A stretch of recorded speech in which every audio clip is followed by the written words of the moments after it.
Welcome, everybody, to a new episode of the Pondcast. Today's episode, Pokemon, or Pokemon. We're going to give our first impressions on the new Gen 9 game, Scarlet and Violet. And joining today is Guren. Hello. SonRyu. What up? And Chase. What is cracking, kippers? And by now, we've all been playing the game for, at the very least, 24 hours. Maybe a little bit. Some of us got a little bit more. Some of us got a little bit less. But that's about the average right now. And so we're not going to get too into specifics as far as obviously late game stuff, but we're going to give our takes on what we thought about the game starting off, any particular issues that we've seen coming up, because there's a lot of chatter going on right now where people are bashing the game because of X, Y, and Z, whereas you have your staunch defenders because it's Pokemon. We're going to try and keep an even keel look at the game and give you at least a balanced view of what our thoughts are on this game. And there are going to be some criticisms on it, trust me, because I have a few. So, starting off, Guren, you're our resident Twitch streamer, so let's start with you. What were your first takes on this game when you first booted it up, started running? What was your first impact? First impact was like, okay, cool. Another Pokemon game. We're starting it right now. And then, like, as soon as we get in, I was just given the choice to pre-make my character. Usually, that doesn't happen right off the bat. I think usually you're asked what gender you are first. And so I'm actually surprised that they did that instead. And you know what? I think that's a nice welcome change because, like, with how times are now, it's like, okay, cool, this is great. I was actually just blown away by like how everything looked. Like the colors were amazing. I'm not playing on an OLED Switch. I'm just playing it hooked up to like my capture card, which is hooked to my monitor, and like everything just looked great. Like colors are nice. Seeing some shadows are, that is the first thing that I noticed, right? Like it just looks so good. Like I compared this with Sword and Shield, and like there's just textures everywhere, and it's like this is great. This is a really big step up. How far into the game did you get? On my main game, I have not gone to school yet. Technically speaking, I've not gone to the school yet. I'm almost there. I'm at the staircase. That's it, though. Son, what about you? First impression of the game when I first started, it was like, ooh, so they show off the Tauros, the form of it, and I'm liking it. And then how far I'm into the game is I beat up to 5 gym leaders, 2 or 3 star team leader, and I just beat 4 times. So I'm quite far in the game, and I'm liking this game. It's a way improvement compared to the last one. Everything is playing. No issues so far playing it. So. You're just taking full advantage of the fact that you've got some time off. Yep. And also found my first shiny yesterday. Which one was it? The Cyclozar? Yeah, it's the Cyclozar, yes. Nice. Shiny. It looks like an actual lizard's color, honestly. Mm-hmm. Yeah, it does. I like it. It's a female too. Chase, what about you? Yeah, so as Guren said, upon loading up the game, you get to create your character. It's not the normal spiel. It's definitely a break away from what it used to be. It feels more like an RPG that way. Yeah, I really like the scale of the game. I was very much taken aback by it because, I mean, for example, when we first saw the wild area for Sword and Shield, it seemed very big. It was going to take a while to get from one end of the map to the other. So I definitely thought this map was going to be a lot smaller than it actually is. But yeah, I'm having a blast exploring. I've done 4 gym badges, 2 titans, and I hatched my first shiny about half an hour ago. Which one was that one? That was the almighty Quaxley. Yeah. Nice. As for me, I've got about 4 to 6 hours into this game right now, and I've been streaming it, so any of our might catch that on the live stream channels. But I think the first 4 hours I spent going, ooh, piece of candy, ooh, piece of candy, ooh, piece of candy. They're like, yeah, follow this path. No, I went left. This is the only problem I have with this game right now. Like, as far as the design of it goes, is that it is way too easily to get sidetracked. Oh yeah, that's for sure. So much so that within At about an hour and 15 minutes into the game, I found not one but two shiny Pokemon almost back to back. Oh my god. When you dropped that. Oh my god. Yeah, no, and it's on the stream. There is recording of it. I did not hack them.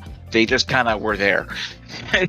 Well, I mean, you do have an edge over the rest of us because you are our resident GameFreak employee. Bush. But starting off with the character creating, yeah, I definitely admit that was a really interesting thing that GameFreak has done. Be able to just literally do whatever you want, however you want it. I kind of wish we had a couple more hairstyles because I'm using the long hair one, but it doesn't really look right for me. But it's about as close to what my hair is. But like the customizations alone, it took me at least about a good 15-20 minutes to just go through everything.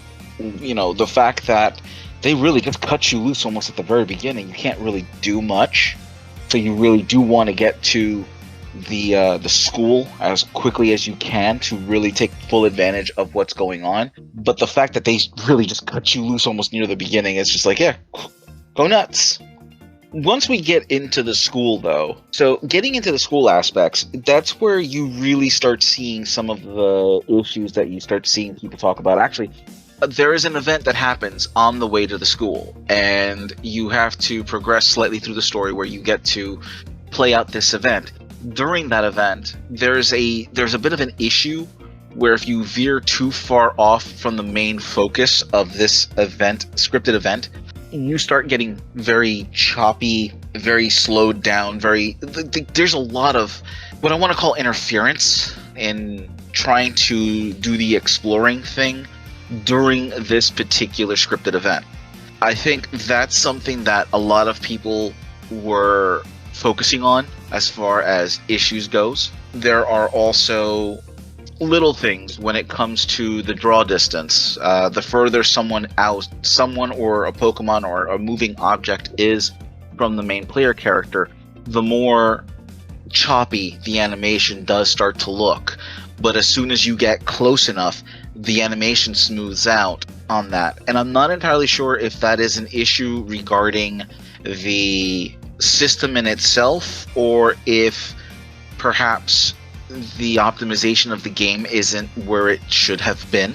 Have you guys noticed anything about that?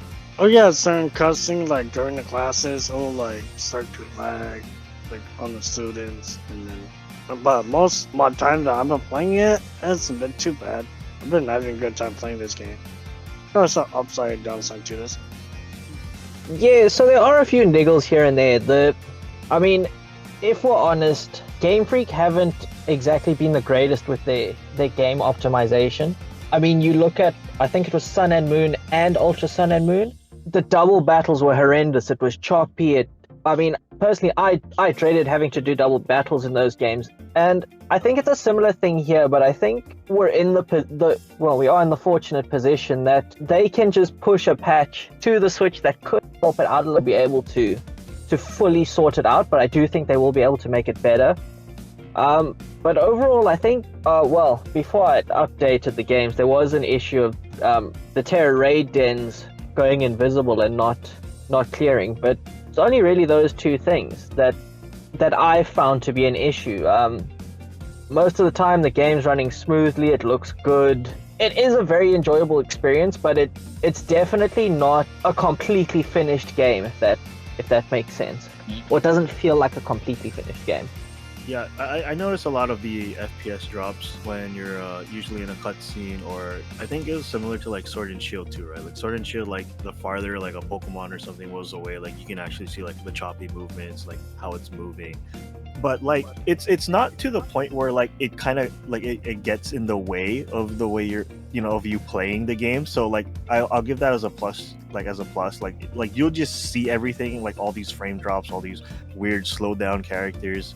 But then like your gameplay isn't affected too much. Maybe sometimes it feels odd when something loads up, like I noticed sometimes like when you throw a Pokeball at a Pokemon to catch it by surprise, right? To initiate the battle, sometimes it feels like there's like a slight lag for it to like actually start up compared to like how we had it in Legends of Arceus, right? Like that one, like right off the bat, you threw a Pokemon at it, you hear the boop sound, and then like all of a sudden, ready to battle, kind of. That was a little bit different as well too, because there was like kind of like a transition scene for that to happen in PLA.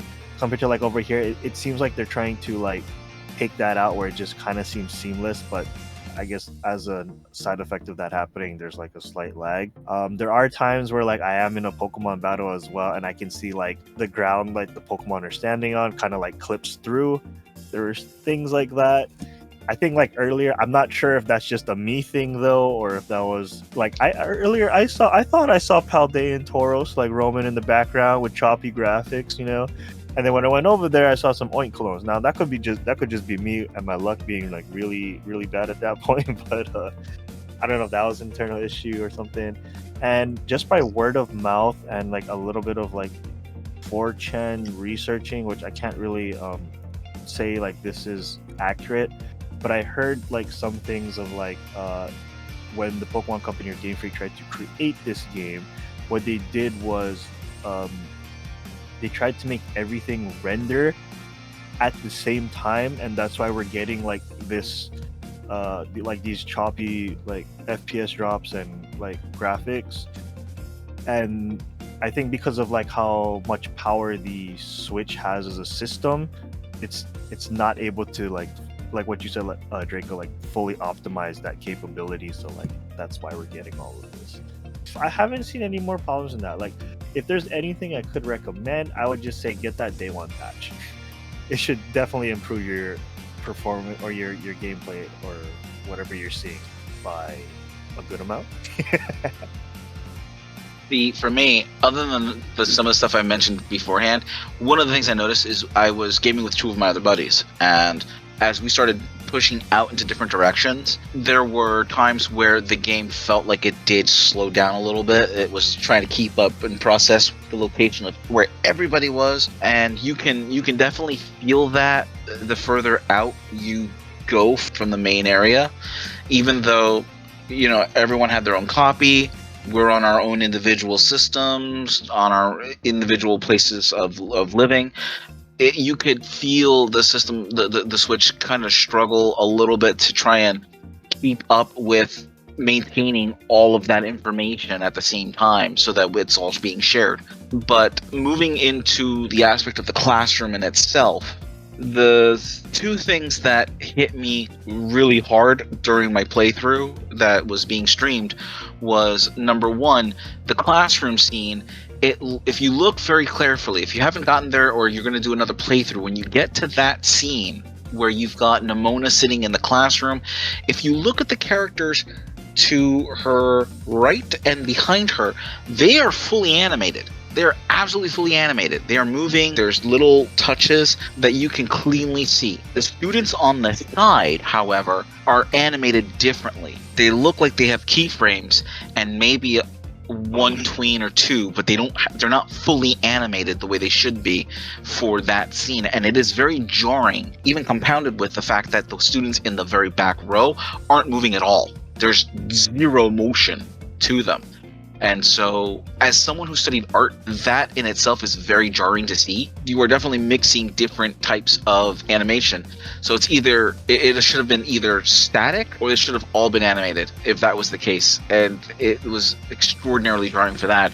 The other part that I called out during my stream, but it turns out that it was just sheer luck, was two of the characters in one of the other areas that you go to explore had the exact same animation, were moving at the exact same time, and it looked like something out of the Pod People. It was really disturbing. However, on my side playthrough, when I got to that scene again, the characters were moving slightly off tempo, so they didn't look uniform. So I guess I just happened to hit that scene and the Switch just decided, we're going to use this animation, but we're going to time it the same way. That was one of my big criticisms on stream, but going through it a second time, seeing that it was different, I definitely noticed that it was different, so it just must have been me. But other than that, like I haven't really experienced anything else except for one attempt at a raid battle where I got told there was a problem with one of the Pokemon on my team and we couldn't do the raid. But then we waited a minute, hit it up again, and it was fine. So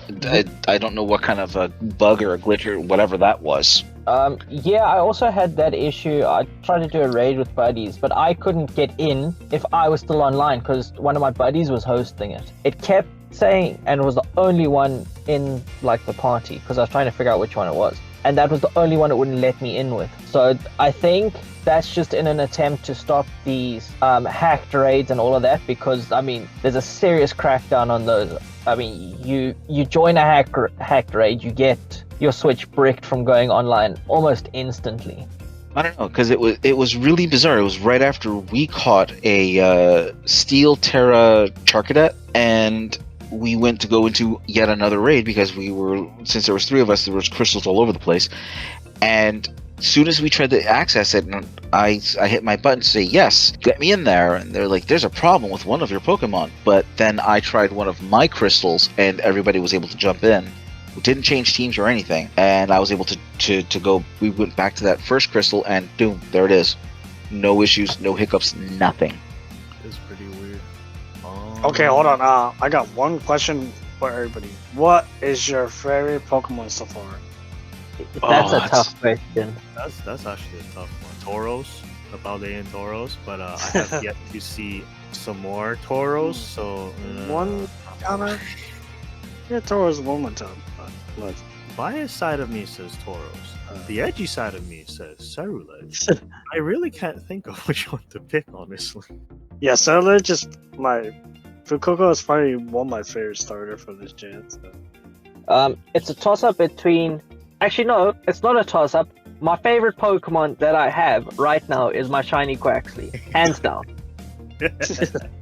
Yeah, I was going to say my shiny Palmy. I don't care. I may not like the evolutions, but it's my favorite Pokemon. It's in my lead right now just because it pops out. It's nice little. It's that nice little red color, and it just starts beating on things. Oh, also, can I just say one thing I find extremely annoying is that Paldean Tauros is Paldea's version of Paris in Hisui. So you know how Paris chases you around in Legends of Arceus? Yeah. Yeah. Yep. Tauros will not leave me alone. yeah, I had some Tauros do that to me too while I was out exploring. I was getting chased with the damn flamingo. What? Why are there no Tauros coming after me? I love them just as much. What is this? They're just off in the distance and then they disappear. That's it. They know I'm coming and they just run away. Giving Guren the cold shoulder. No, I love you. Please. I wanted to say, I also wanted to add this on. For this game, there are actually a lot of very tiny Pokemon that you do not, you will step into, I want to say. Yeah, because you do not see them. Like you're just riding on your legendary and all of a sudden you're in a battle and you're like, how? Where? And then there's this tiny little Pokemon in front of your wheel because you can't see it. It's like, what? You know? Yeah.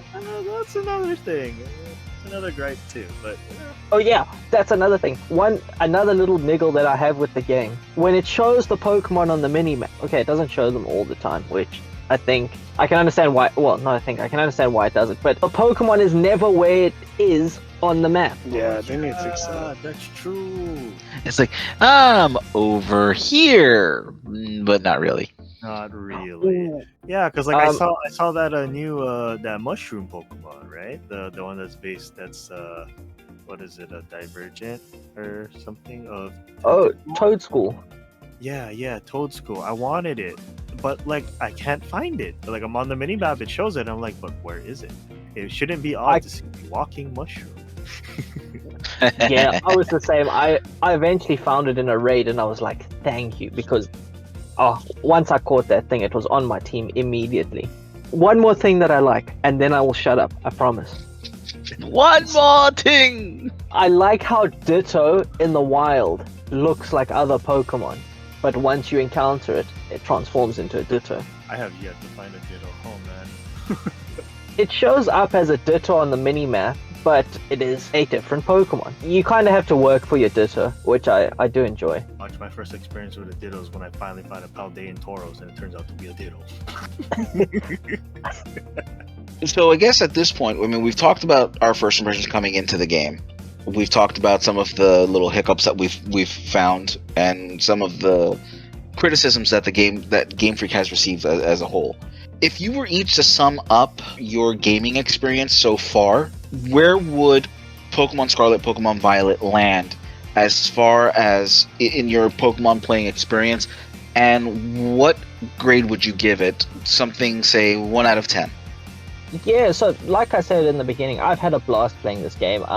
I think at the time of recording, I'm a little over 24 hours of total playtime for the game. I've mostly been doing raids and, well, yeah, I've mostly been doing raids. That's what's been taking up most of my time in the game. As far as my ranking it against the other Pokemon games, it's kind of somewhere in between PLA and Sword and Shield for me. I thought Sword and Shield was very good. I really enjoyed the games. PLA, I thought it could have done a bit better, although it was also a good game. So this is somewhere in between.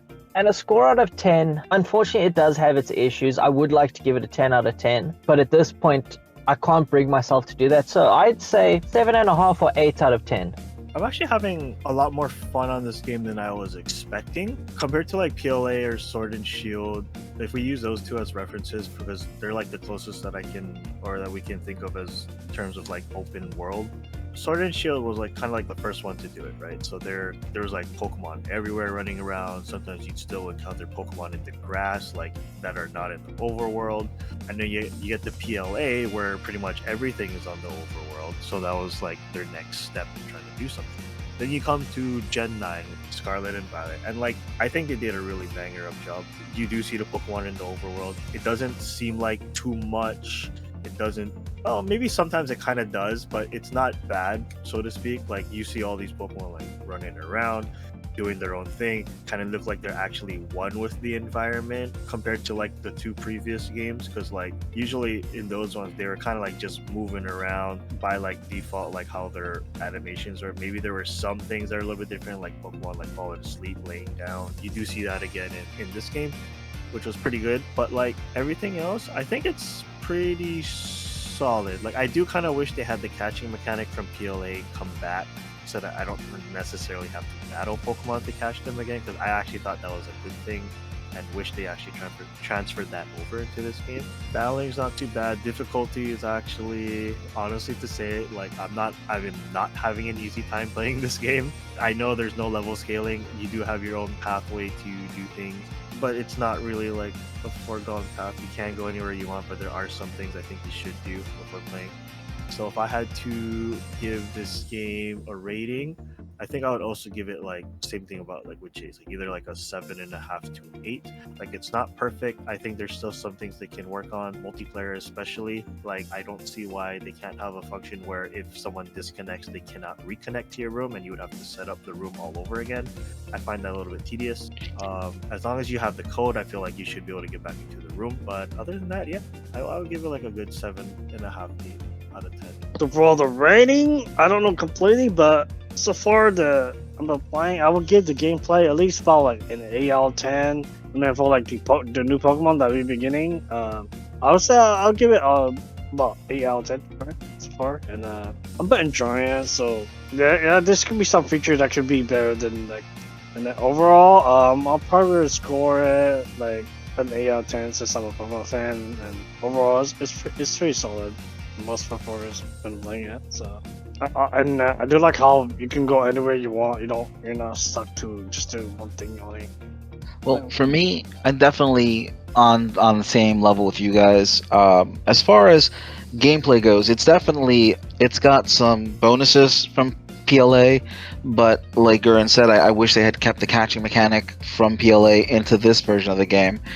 The fact that we had the overworld shinies is really nice. I do wish that they would give some kind of an audible notification like they did for PLA, because it is so easy to miss out on seeing a shiny, because sometimes your Pokemon is just that small that you will miss it. With the hiccups that it has, I want to give it a better score. I really do, especially seeing the fact that they did bring back those little touches where the Pokemon have a personality. You see them swimming, you see them sleeping. The spiders hanging off of the tree was a nice touch. I want to give this game a much better score, but I think 8 is about as best as it's gonna get. Simply because a lot of the graphical issues and some of the issues I encountered during the scripted event really are holding it back from getting anything better than that. But still, it's a solid game. I ended up buying the double pack, and I don't regret that decision, especially since my wife is playing the other version, and she's not really played a Pokemon game since Sun and Moon. But she's also enjoying it, although I think the tutorial is just a little too long that you can't just skip certain things. The tutorial is long. Obviously, some YouTubers got their hands on it early because of Australian release. But I watched Hero Volt's first episode, so I already knew all of the cutscenes in it. So I went into the options and I thought, okay, if this game's got cutscenes, it must have a skip cutscenes function. And it turns out the game actually does. You don't have the option to watch it and then skip it if you don't want to see it. It skips it completely. Oh shit. Yep. Mm-hmm. Yeah, so I managed to finish my tutorial in like 45 minutes, just because of that. So it did help a bit. Now, it doesn't skip anything that requires you to hit a button. So the scenes inside the classroom where you're interacting with other characters, or if they happen, or when you run into a Nemona in an area or Arv in an area, as soon as that particular type of cutscene kicks in, you can't skip that. But if it's something that doesn't require you to hit a button, it just blows right past it. What I also like, once I realized, all the trailers that we've seen so far, that seems to have all come out of that sort of tutorial phase. Yeah, most of it actually. So I caught myself appreciating those trailers a little bit more than I initially did. You did a really good job at hiding everything after that, then. Yeah. Bro, when you spend 7 years doing a tutorial, I think you'll get enough content out of that. And with that brings our episode to a close. What are your thoughts about the game? Your first impressions? How would you give it a score? Let us know down below. Also, make sure to share, like, and subscribe to the video. Let us know how we're doing. And as always, have a great day. Bye. See ya. Ciao. Hasta la vista.